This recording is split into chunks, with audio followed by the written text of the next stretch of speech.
Live from the heartland and the crossroads of America, it's Tony Katz Today. So, Mr. Leader, I've got to ask politics because we're in a presidential year. Obviously, in a very kind of historic moment, Speaker Pelosi passed the baton to you, and you had been rising the ranks, a star in the party, because you believed there was time for a next generation of leadership, which I think we all applauded here. There are some, about a third of Americans, worried that the president doesn't have the vitality to serve out another 4 years. Do you think that it's time to pass the baton to a new generation of leadership, or do you think Joe Biden is the strongest candidate to defeat Donald Trump? Well, Joe Biden is definitely the strongest candidate to defeat Donald Trump. Let me say first about Nancy D'Alessandro Pelosi. I don't need to hear about Nancy D'Alessandro Pelosi. I've got plenty to share about her. Some audio you're going to need to hear. But if Joe Biden is the strongest candidate to defeat Donald Trump, is that true of a guy who can't walk upstairs? Now, you say to me, Tony, if the guy trips up the stairs going to Air Force One, it shouldn't actually be newsworthy. He did it twice on the same set of stairs. Okay, fine. He's 81 years old. He's going to trip over some stairs. Your father would too. Oh, my father couldn't even walk up the stairs at this stage of the game. He's 86. That's not the argument. The fundamental argument is you don't get to say he's the strongest candidate when he is not strong. Neither physically strong nor mentally strong. Not strong in the economy, not strong on the border, not strong on foreign policy. There is no strength in Joe Biden except, of course, the strength to hang on to power by any means necessary. And then, of course, tell Americans they have to pay for other people's student loan debt. Tony Katz Today. What's going on, kitten? 833-GOT-TONY, 833-468. 8669 833 got Tony. That is how you get to be a part of the show. Normally, no part of me is going to have a conversation about Joe Biden tripping up some stairs. It doesn't move me in any way. But I will absolutely bring it up as part of a reality conversation about how things are perceived. We understand that politics is perception.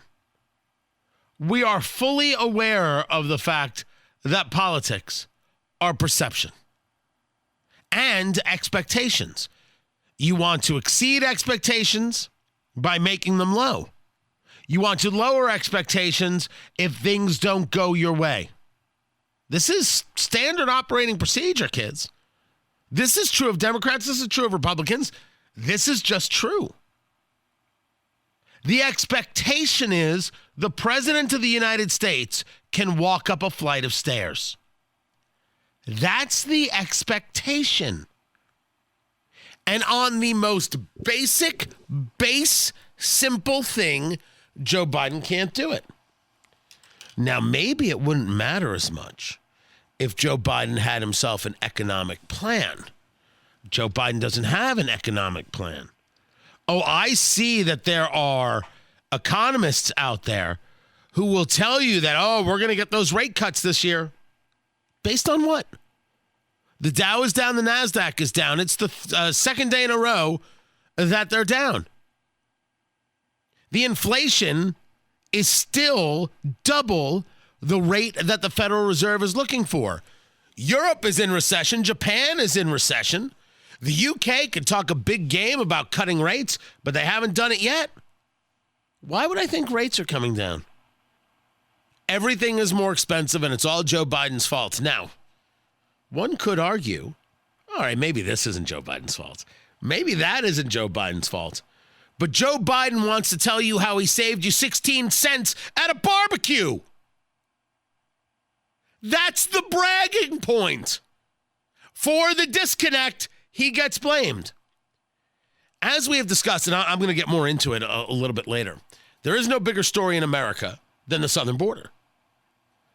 You have 7.2 million migrants who have come across the border since Joe Biden was inaugurated. 7.2 million, kitten. For those of you playing the home game, that's a lot of people. That is an insane amount of people. It is greater than the population of 36 states, as reported by Chris Pandolfo over at Fox News. 7.2 million people. Yet they tell you the border is safe. 20,000 Chinese migrants, grown, able-bodied men, have come across the border. And this administration has the audacity to tell you that the border is fine and it's those Republicans that are holding everything up. Now, I don't argue that Republicans maybe haven't done enough. But Joe Biden's in charge. And instead of being a guy who is in charge, Joe Biden plays past the buck. Once again, showing weakness. Russia invades Ukraine. Hamas attacks Israel. The Houthi rebels are deciding whether or not shipments can go through the Red Sea or the Gulf of Aden or the Gulf of Oman. Weakness, weakness, weakness. And that guy can't walk up a flight of stairs. Do you see how that goes? Let's argue the expectations game. Can you answer the following question, my friends on the political left? To what has Joe Biden overcome in the expectations game? Well, Tony, I'm so glad you asked. He has passed unprecedented legislation. You mean the Inflation Reduction Act that doesn't reduce inflation, that actually added to it? You mean this infrastructure legislation that has all these projects being built to the cost of billions, if not trillions, that is keeping inflation high? You know, contrary to the popular belief, the nation is not falling apart. Are there some bridges that need to be repaired? Absolutely. Some roads that need to be redone? You bet. We have more cars on the road. By the way, cars are good. Cars are mobility. Cars have value. Roads are for cars. But we have more of them because more people have been able to have access to them, because costs have come down on them in so many ways, because in many ways they last longer. More people have been able to engage in mobility, and this is wonderful for the nation. A bridge might need to be repaired a little more often or replaced. And if we were going to go back to Eisenhower and the whole development of highway systems, well, my God, it's been, 70 years? You might have to replace the concrete. So we should accept as a nation that there might be things that we have to redo when it comes to infrastructure. You might have to rebuild. Certainly that rebuilding would be a lot easier if you didn't have environmental insanity over here or ridiculous regulation and legislation over there preventing you from doing this with ease. You couldn't build the Hoover Dam today. You couldn't do it. There would be a fish, not even like in California. Remember, they decided that the farmers couldn't have water because of the Delta smelt. And you're like, what is a Delta smelt? Is that like Delta 8? No. Delta 8 is completely different. Delta smelt, it's a fish. It's about the size of your thumb. And because of that, the breadbasket of California, which so much of a breadbasket of the country, had to import carrots from China. That's a true story. You have from these animals, these people who believe that they're doing great and they're saving the environment. You can't feed the people. That's hard to worry about the environment when you can't feed your kid. So in the expectations game, if you want to argue that these are legislative triumphs, in the result, there is no triumph. There is only problem. People still spend more for eggs and milk. You have a southern border that is still porous. You still have roadways that don't work. You haven't brought down inflation. It has only gone up, and it is staying in that place. So no, There is nothing for Joe Biden to hang his hat on. And what happens next? The guy can't even walk up a flight of stairs. It is not wrong to notice. It's not wrong to say so. It's not wrong to say the guy can't walk up a flight of stairs. It goes to a greater conversation regarding his level of capability, to which he has none. He brings no strength to his words. His words don't connect to the other words, meaning when he makes a statement, sometimes you wonder, what in the world did the guy just say? Sure, it's fine to discuss him not being able to walk up the stairs. It is fine. But it shouldn't be the thing that you go to. Aha, see? No, it should be the other way. I'd be okay if the man couldn't walk up the stairs. He's 81. But look at all the other things that he's in charge of and he can't do. He can't do. It's not wrong to notice. It's wrong to see it and say, I'm going to pretend like it's not happening because I put my party over the country. I put my politics over reality. And that's what Hakeem Jeffries is doing. That is what the Democratic Party is doing. And that's the problem. I'll share the latest about what's going on. In New York, they're dealing with the fact that illegal immigrants and others have been sent there from Texas because these people aren't coming to Texas. They're coming to the United States. Tony Katz, that's me, by the way. Tony Katz Today, that's the name of the show. Find everything at TonyKatz.com. The number, 833-GOT-TONY, 833-468-8669, 833-GOT-TONY. Feel free. Call in. Happy to talk to you. The story was that in New York, Eric Adams, the mayor, was going to start some nonsense program that would give all of those people here illegally, bussed there from Texas. I remember when the busing started happening, and I was like, good. Let everybody feel what it is Texas is feeling. My God, Tony, that is disgusting. These are human beings, not pawns. Why would you approve of something like they did to the Jews in Nazi Germany? Whoa up.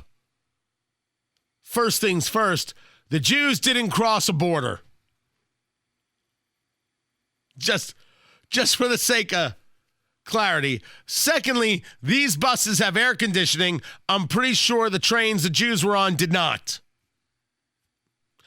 Just two really important differences thought should be shared. These people aren't coming to Texas. They're coming to America. Of course, everybody should feel it. And eventually everybody will. So they come to New York, and New York can't handle this, and New York can't handle that, and they're trying to figure out how to do this, trying to figure out how to do that, and they're putting together programs. The next thing you know, these people are getting money. They're getting money. And not just some money. They're getting a fair amount of money. These programs for $10,000 credit cards and hotel stays, meals. I mean, this was the story over the last couple of days, and people went crazy. It was a $53 million debit card plan that could give migrants, a family with two children, up to $15,200 a year. But as some people noted, this wasn't something that was well buttoned up and it would be a specific amount of money for a specific family. This thing could be manipulated every sort of way. And it would be a multi-billion, if not to the trillion-dollar boondoggle if it was allowed to keep going. $53 million. When this program first got announced, this was where I think it was 50 Cent who stated that, hey, maybe there's a reason people vote for Trump. Maybe, just maybe, there's a reason people go in this direction. Well, Eric Adams has heard enough. He's heard enough. And now he's going to cut $1 billion from what has become a $12 billion migrant aid budget. $1 billion out of $12 billion. Meanwhile, I know in New York there are still homeless veterans. Do I have an issue helping people who are in the country? No, I actually don't. I simply rank the things and rate the things. Homeless veterans come first. Every veteran that can get a home should have one. We start there. Now, what do you mean by every veteran who can? You got to discuss mental illness. You got to discuss drug issues. Some people are not prepared to have a home. They're never going to be able to handle having a home. They just simply cannot think like that. They just can't do it. You have to accept that. You can't help somebody who doesn't want help. But for a lot of veterans, a home would be very, very nice. Veterans come first. This story of the money, because this money comes from taxpayers. Taxpayers are footing the bill, and you have all of these illegal immigrants and others who have no respect for the country they're now in. They're fighting with cops. They're attacking cops. They're demanding this. They act like somehow we should be thankful they're here, or we should be scared of them or worried about them. I don't want a society where you take a look at immigrants and you look down on them. America did this with the Irish. America did this with Italians. America did this with Jews. You're talking about the immigration conversation versus how we would discuss black people in America, which would be partially an immigration conversation, partially a slavery conversation. Therefore, it would be a different conversation. The Irish, the Italian, were trying to make their way in America. And while certainly there was friction, and yes, they were attacked, they were also aware that being in America was better and wanted to be in America, wanted to make their way. The people we have today all seem that they're owed something by America. And in far too many cases, they think they should be allowed to be violent, and that's acceptable. To which I believe we should respond with force. So every single person understands, not so much. You don't get to attack cops. You attack cops, we don't waste time. We throw you out of the country. We return you to another country. We don't even know if it's the country you came from. We don't care. There you go. You figure it out. Let's see if you'll treat them the way you treated Americans. When you watch the video of those cops in Randall Island in New York, and they're getting pushed and they're getting punched, and you see that these cops don't seem to have an ability to understand how to deal with it. It's awkward. It's problematic. Never mind the lack of training that I believe these police officers received. And we spoke to Rob O'Donnell, former NYPD detective. He's in the same exact category in believing that where's the training that these officers are supposed to get? They don't know what they're doing. The people involved in that fight should immediately be dropped off in whatever country they came from. Best of luck to you. Not even a question. As a matter of fact, that should be part of the legislation. If you're an immigrant to the United States, legal if you're illegal, you have to go. If you're a legal immigrant to the United States, you haven't been through the process yet. You haven't had your hearing yet. But somehow because of the backlog, you're in the U.S. If you start a fight with the cop, you're gone. Now, if you say to me that's not okay, I'll say to you, you're not serious about dealing with the issue. The issue that we have, without question, an invasion going on. Not every person coming across the border you would consider part of an invading force. You wouldn't even consider them bad people. But if you're fighting with a cop, if you're attacking cops, yes, you are. You're a bad person. You got to go. And we have 7.2 million people that have entered the country. 7.2 million. This number is staggering. And I still have people who will tell me it's no big deal. Well, of course it's a big deal. Well, Tony, the truth is they want the people so they can turn them into voters. There are still those who reject this concept.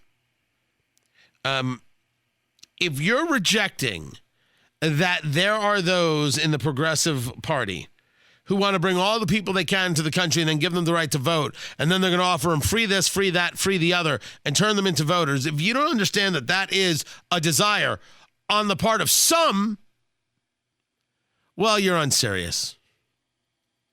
You're unserious and you're part of the problem. You're willful in your ignorance, and you should be denounced. It's just reality. Reality is, if you have 7.2 million people who have entered the country and you don't consider that an invasion, I don't know what you call it. Because not all these 7.2 million want to get a job. Many of these 7.2 million think that you should give them something, that somehow they deserve something for their existence. No, they don't. 20,000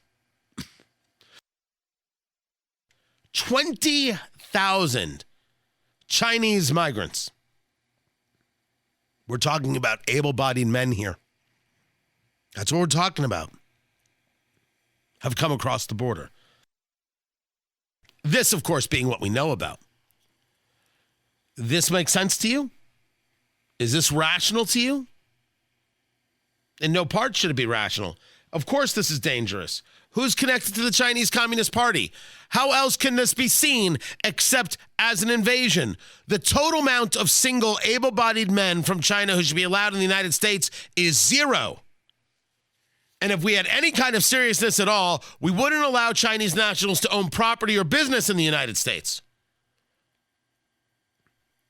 You say to me, but Tony, with the Constitution is for Americans, not for commies from China. Does that upset someone? Because if it upsets you, 833-GOT-TONY, 833-468-8669. Let's discuss all the ways in which you are wrong. I'm talking about protecting a nation. You think that protecting the communist Chinese is the thing to do. Now, you don't want to say communist Chinese. What do you want to say? Communist Russians? Name the nation. Communist Venezuelans? I'm not protecting anybody that starts with communist. If you're from another country, you don't get to own land in the United States. From a communist country. You don't get to own land in the United States. That's the way it is. I didn't ask if anybody liked it. What does that matter? Well, it's not nice. I'm not here to be nice. I'm here to be safe. American citizens have the right to be safe. The conversation I'm having is so rational that I'm surprised more people don't use it. How do you not get elected speaking in a rational tone of voice? You're an American. You're black, you're white, you're Asian, you're Hispanic, you're Christian, you're Jewish, you're Muslim, you're gay, you're straight, you're this, you're that. In every one of those categories, whatever descriptor you put upon yourself, you're a citizen. You matter. Chinese nationals don't. The end.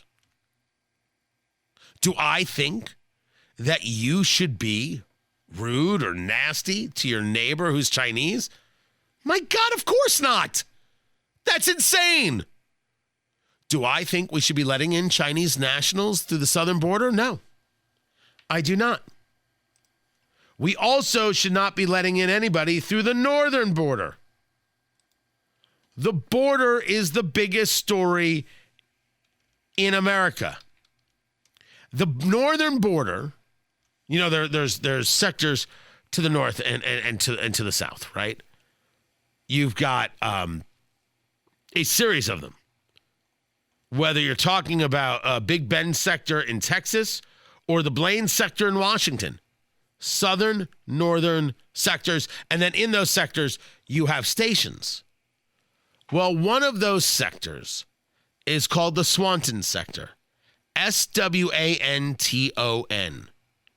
This is Vermont, New Hampshire, and New York. This area, the Swanton sector, which is the areas in Vermont that are home to 6,500, they're seeing smugglers left and right. They're seeing people pour over the border. In the Swanton sector, or I should say in the whole northern border, more than 12,000 people illegally crossed into the U.S. It's a 240% increase from 2022. The border is the biggest story in America.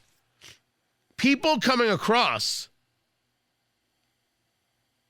that border, some actually you'll find are of some level of Hispanic descent. And you're like, that's just odd and peculiar. But they went to Canada and then they came through. And some are Chinese nationals. So we do have this level of both borders failing us because we have policy that doesn't work and we have people implementing policy who refuse to implement.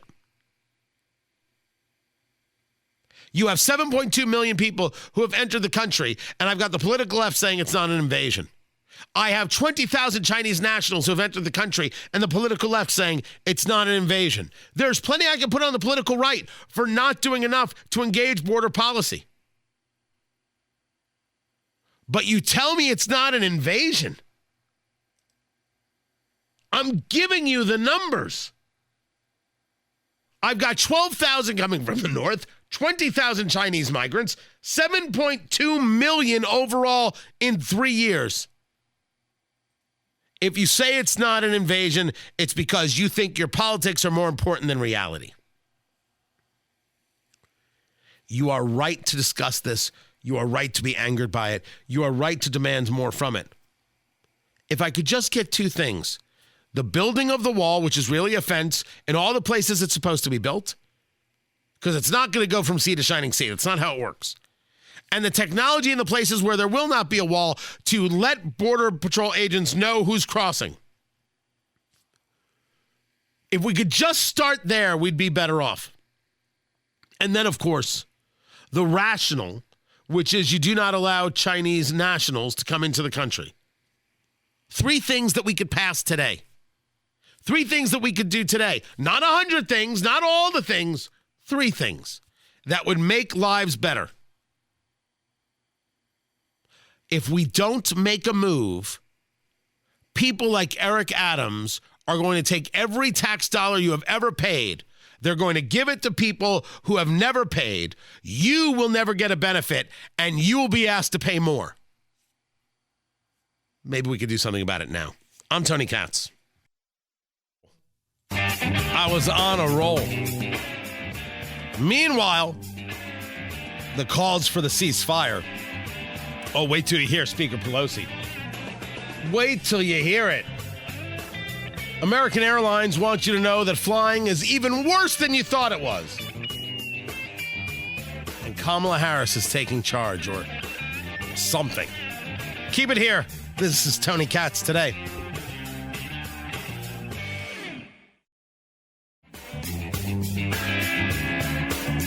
Kamala Harris is ready. She's locked. She's loaded. She's laughing.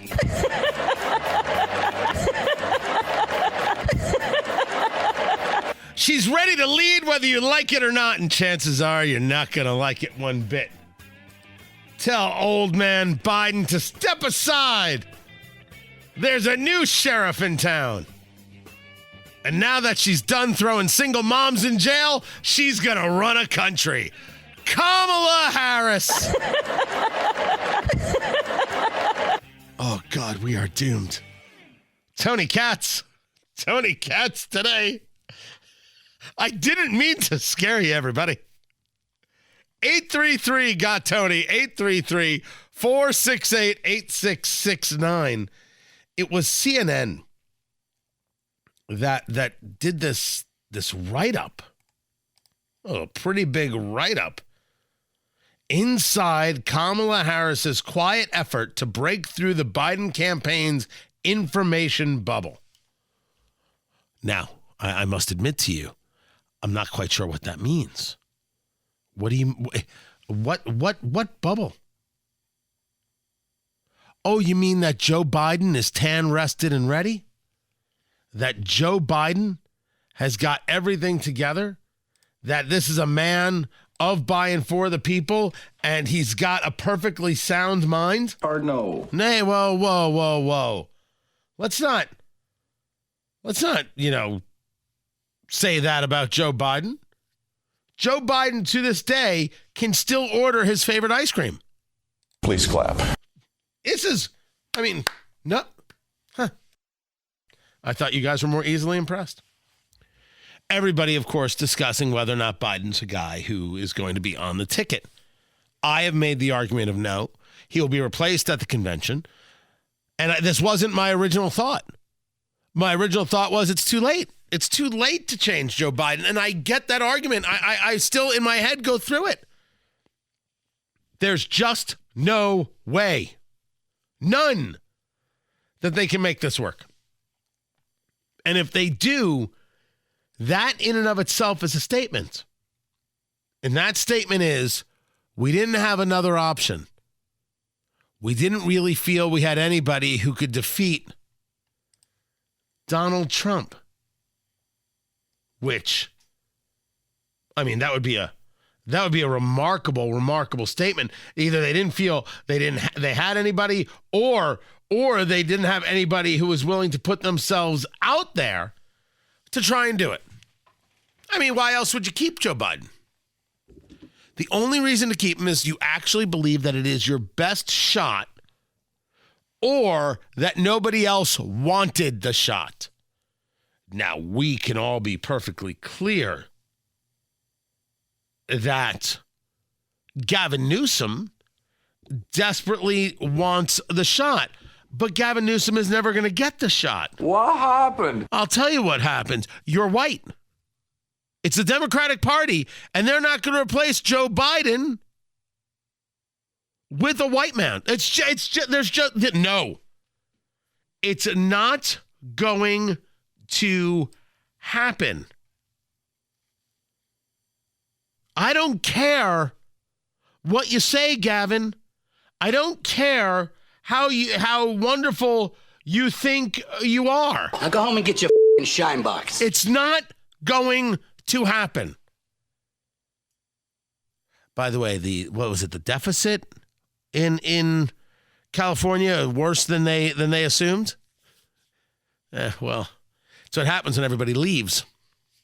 And yet you keep spending like everybody's still there. Kamala Harris is a heartbeat away. And never has a heartbeat meant so much or been so palpable. She wants to show that she is the right person, has what it takes to make this happen. Kamala Harris has one problem, though.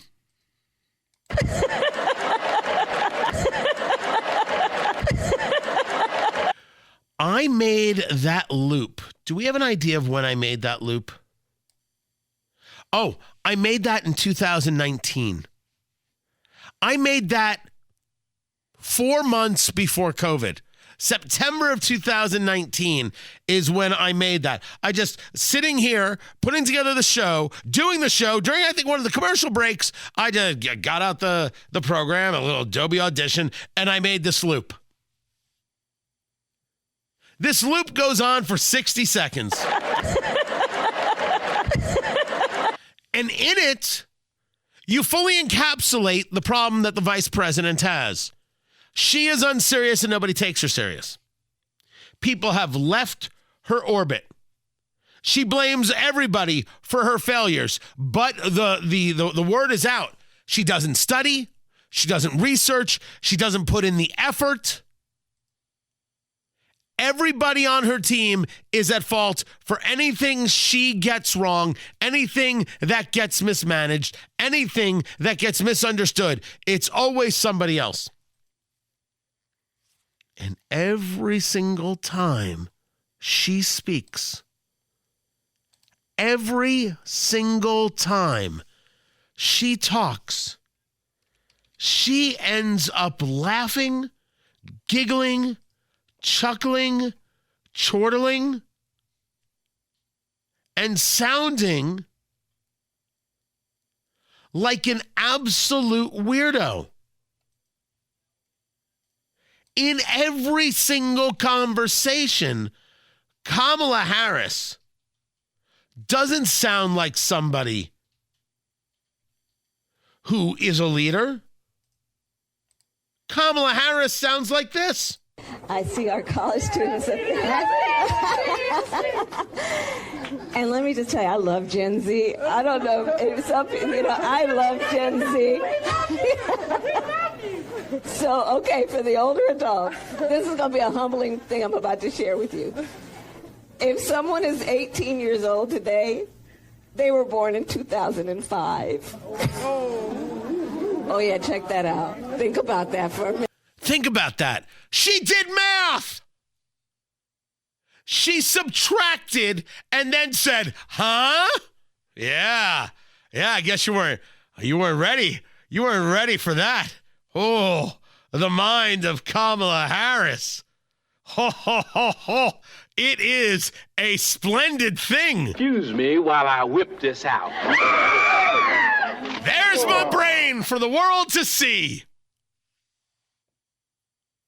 You're going to trust this person with the White House? You're going to trust this person to negotiate against Vladimir Putin? Xi Jinping? Nicolas Maduro? My God, what would you trust this person to do? Yet CNN wants to give you a 10-minute read. Lord knows how many thousands of words they gave you about how Kamala Harris is gearing up for leadership. If that was the case, how come nobody's talking about her? If that was the case, how come nobody is addressing her and thinking about her as the clear response to Joe Biden's issues as we've discussed them? And don't look to the political right. I know there are going to be some of you say, well, see, the problem is the racists or Republicans, blah, blah, blah. Who on the political left is talking about Kamala Harris? One of the key rules in this world is that, at least I think, is that one must be honest with themselves at all times. How possibly can you come up with proper answers, proper conclusions, engage any level of a hypothesis, a theory, an idea, a thought, if you aren't starting with honesty? Kamala Harris is not discounted because she's black or a woman of color. She's discounted because she's dumb. Now, some people will find that statement to be bigoted, but it's not. In case you didn't know this, I am white. Holy crap, I am freaking out. I am. I looked at myself in the mirror and I said, would you look at that? And I called out to my wife. I said, babe, I'm white. And she said, if this marriage is built on a lie. This marriage is a lie. I'm out the door. I said, nope, it's true. Here it is. Here it is right there, as easy as can be. Easy to understand.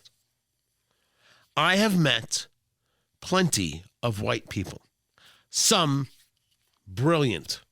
Some normal. Some dumb as a stump. I have met black people. Now, I wasn't going to do the I have black friends thing. That's just ridiculous. I've met black people. Some brilliant. Some dumb as a stump. Some right in the middle. I have met Jews. Some brilliant. Some right in the middle. Some dumb as a stump. And if you put any other group in there, you will find that you have this mix of people. Kamala Harris is dumb as a stump. Kamala Harris is unserious. Kamala Harris will not do the work that is necessary because Kamala Harris doesn't understand the work that is necessary. Her advancement has come from a mix of what it is she looks like, her politics, and then, of course, her Willie Brown willingness. This is what happened. Why are you looking at me like that? This is what happened. This is what the record states. How dare you get angry with me for noting what the record states? But what cannot be denied is that she has been dismissed by her own party. Absolutely pushed aside. She is not thought of as serious. She is not thought of as a contender. Yet here's CNN to try and build her up. Here is the quote at the very end of the article. She's a very gifted, smart, capable strategist who knows how to win. I'm sorry. Are we talking about Kamala Harris? Gifted, smart, capable strategist who knows how to win? This is the same capable, gifted, smart strategist. I assume they're talking about Kamala Harris. The same gifted, smart, capable strategist who ran for president and couldn't last through the first primary. Gifted, smart, and capable? I think you're trying too hard. I think you're trying upstream. The party, the Democratic Party, has spoken. It may not be Biden, but it definitely isn't Kamala. That is settled. I'm Tony Katz. Today was a good day for audio. Holy cow. If you wanted commentary today where people are like, yeah, sure, I'll be crazy. Today was a good day. Tony Katz today. Good to be with you. Can I share with you? I just had a coughing fit. Holy cow. Like, I'm feeling great, right? I had the cold. I'm feeling so much better. And I haven't had a cough in days. And this has been awesome. Not having a cough is a dream. You get over the cold because it hurts everywhere. You feel it in every part of your body after you've been coughing for a couple of days. I just had a coughing fit. A fit. I thought I was going to die for a minute there.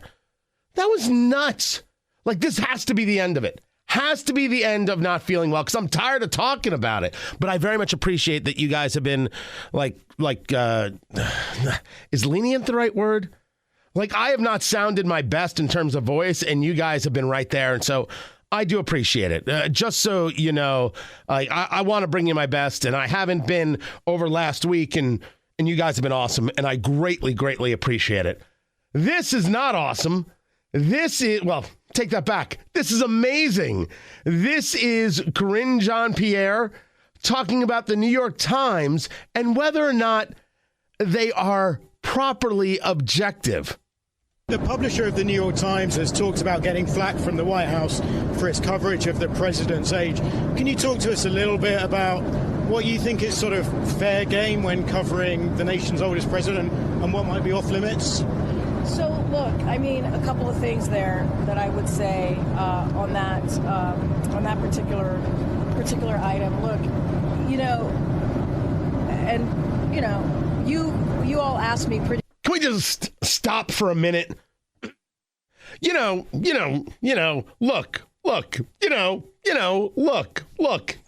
she has no idea what she's going to say. When we talk about the fact that Karine Jean-Pierre, and she's on board Air Force One, this is the gaggle there. They're heading out to Los Angeles. We've discussed many times that she's not up for this job.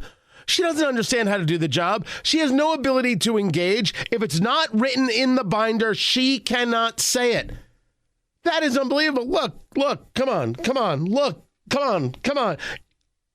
That is madness. All right, now let's see if she answers.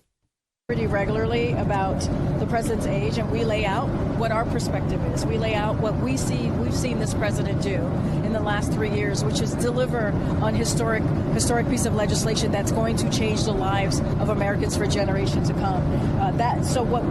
Now to your question more specifically about the New York Times coverage, is that display what we believe a journalistic objectivity about coverage of the president's age speaks to why we agree with former New York Times public editor Margaret Sullivan. And she says maybe the Times and other major media outlets ought to look in the mirror. Self-scrutiny and course correction are not among their core strengths. And I'll leave it there. Oh, my good. Come on. Can we get a... When the White House turns on the New York Times, how dare you notice how old President Biden is? How dare you notice how infirm President Biden is? How dare you notice how incapable President Biden is? What is the video? Oh, I had a bunch of people share this with me. I don't have it in my show sheet, do I? This video of Joe Biden, and there's like, it's a 2.5 minute video, and there's like 26 different quick cuts. So a quick cut, right? So let's say you've got this shot of whoever the subject is that's talking, and it's straight on. And then you had another camera that was to the side. So you cut between this camera that's straight on, the camera to the side, because you want a little movement in the video. It makes it more engaging and more exciting. Well, there's a purpose for that.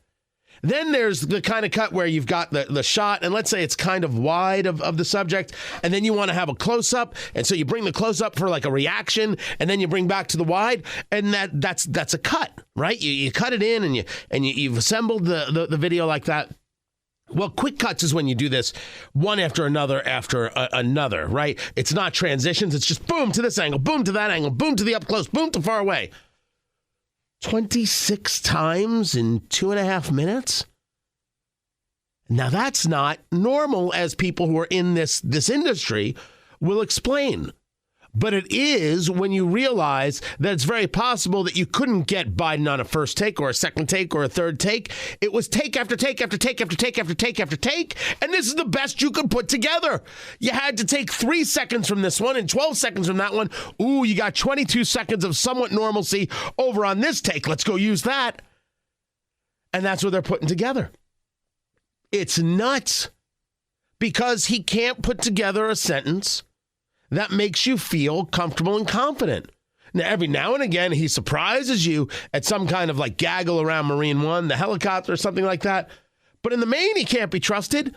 And I know this because he didn't do the interview for the Super Bowl, which, of course, you noted. You saw it, you noticed, and you said, that's odd. The Super Bowl often, I shouldn't say often, I would say always, except maybe for Trump. Maybe they didn't do it for Trump. They offer up an interview to the president. Right? Biggest audience, and it is. The Super Bowl is the only thing America still does together. 125 million viewers? I think that was it. That's pretty massive. A third of the country was watching. That's huge. And the White House said of an interview, "No, we're good." In an election year, with the economy as terrible as it is, with Biden lagging, and you're going to say no to an interview? It's because the man can't sit for an interview. He can't handle the rigors of that interview, and you knew it would be disastrous. And everybody's noticing. And now you're going to say that the New York Times isn't covering him right, and they need to look in the mirror. We've been saying this about the New York Times for years. 4 years. So I'm going to applaud Karine Pierre for finally noticing. But she only notices when her guy can't get the good coverage. She doesn't notice when the New York Times doesn't engage in actual news, but solely and exclusively engages in propaganda and in narrative. That's what they do. So I loved that clip. Then there was the Pentagon press secretary with this doozy. Our assessment is that Iran doesn't seek a wider regional conflict. We've said that from the beginning. But they do support these militia groups that attack our forces. They do support the Houthis that over this past weekend have launched multiple attacks on commercial ships, on U.S. forces in the region. And they support Hezbollah. They support these groups that are continuing attacks in the region that are destabilizing and are a threat to the rule of law. So if Iran doesn't want to see a regional conflict, they can continue to intervene and to tell these groups to stop. Let's make sure we understand the two parts of this. Iran supports Hamas. Iran supports the Houthis. Iran supports Hezbollah, but they don't seek a wider regional conflict. You mean they're not going to interject themselves in Ukraine? They're not going to do things with China? They have no plans of having something about Greenland, although they've claimed part of Antarctica for themselves. This is a weird argument being made by the Pentagon here. Our assessment is that Iran doesn't seek a wider regional conflict. Is that supposed to be comforting? Or was that just a statement? Look, these are the areas that they work in, and that's all they're interested in. Because it seemed to me that that statement is to somehow get one to believe that they're just doing these little things. These are not little things. And so we can engage with a little more clarity. Why would I believe that they're not interested in a wider regional conflict? Don't they work with China and Russia? Shouldn't we be clear that working with China and Russia would de facto be Iran seeking wider regional conflict?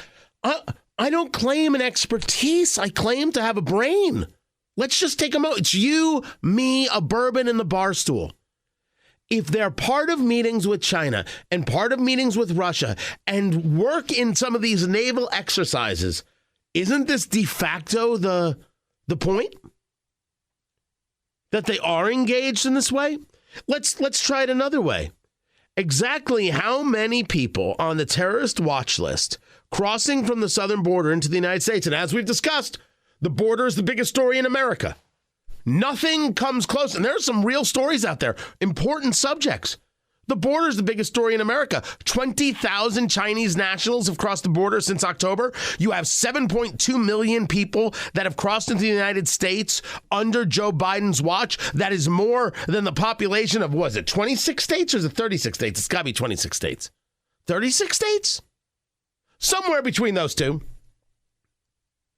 And yes, you have the people on the terrorist watch list that we know of, never mind the gotaways. How many of the people on the terrorist watch list are Iranian? Are Islamists? So when we talk about this wider regional conflict, if I could show you that Iran has been responsible for moving terrorists or terrorist cells or Islamists across the southern border into the United States, doesn't that prove you wrong? I think the statement from the Pentagon is not based in any level of fact, but is rather based in a attempt to tamp down. It's not so bad. It's not such a big deal. It's all right. It's fine. Everything's okay.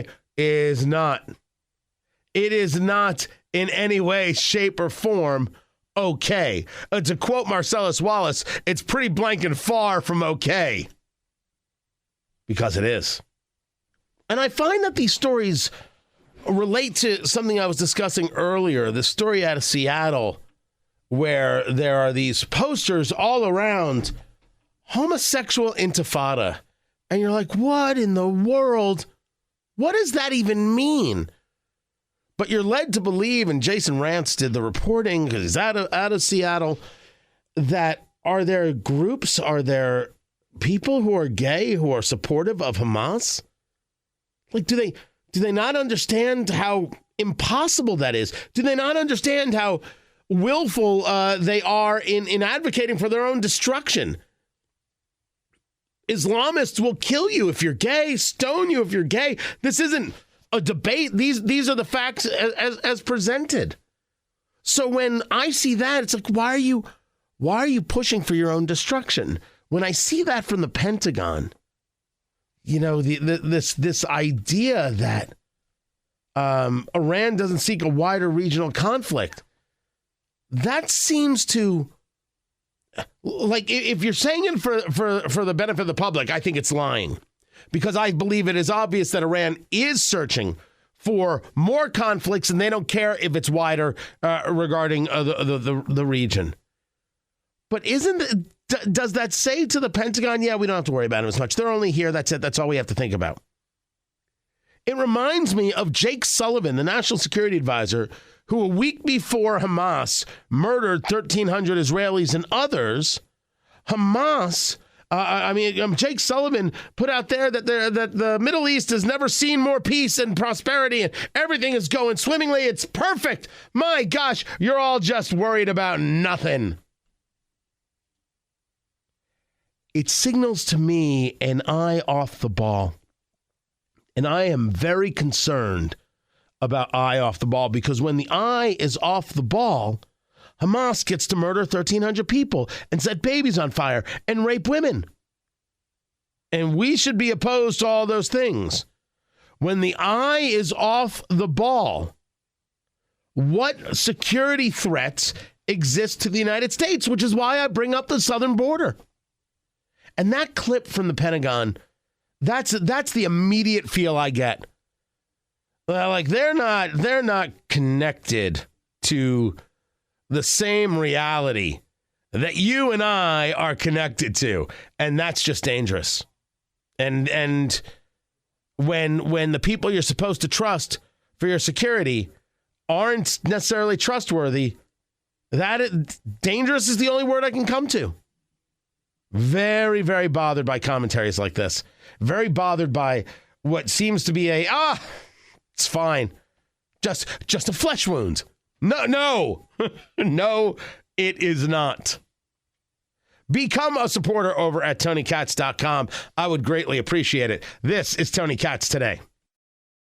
If you have mail-in voting, you automatically have fraud. If you have there's mail-in voting in Florida, and you won huge. That's right. If you have it, you're going to have fraud. But you won. Because you don't have any. When you go into a voting place, like you go into one in a properly run state, they look at you, they give voter ID, you give all sorts of identification. I mean, it would be very hard to cheat in a mass scale. When you send out millions, like California, I think they sent out 36 million ballots. They don't have a voting booth in the whole place. And then millions of ballots come back. Nobody knows where they're coming from. Right, but what are you going to do about it? The way you win is by swamping them. The way you win is by swamping them. You got to have, and we're going to swamp. I'll tell you what, I did great in the first election. I did much better in the second. We have interesting news coming out of New York. I love that clip because I love the part where Laura Ingraham is like, oh, you're going to talk about the second election? Hey, let me change the subject. It's fantastic. Tony Katz Today. The swamping them should mean, and if he was a better communicator on this subject, I'd be happier. It is they ballot cure, we ballot cure. They ballot harvest, we ballot harvest. They drive people to the polls, we're going to drive people to the polls. That's exactly how it has to be done. That's how you have to win. Now, as for the mail-in voting, you heard Laura Ingraham there say, well, you won in Florida huge with mail-in voting. Mail-in voting invites the opportunity for fraud. Period. Of course it does. And Trump is correct. You don't automatically have fraud. You automatically have the opportunity for fraud. And why would anybody want the opportunity? Because if you automatically have fraud, people can say, well, no, look, we can see. Look at how few instances there are. You create the opportunity. And we should be clear that wanting the opportunity for fraud is in and of itself. If you want fraud, if you want to invite the opportunities for fraud, exactly what are you after? We should be saying this to people and saying this to the left. Then again, I need an RNC that's actually interested in winning elections and protecting the elections. I haven't seen that at all. Find everything at TonyKatz.com. I'll catch you tomorrow, everyone. Take care.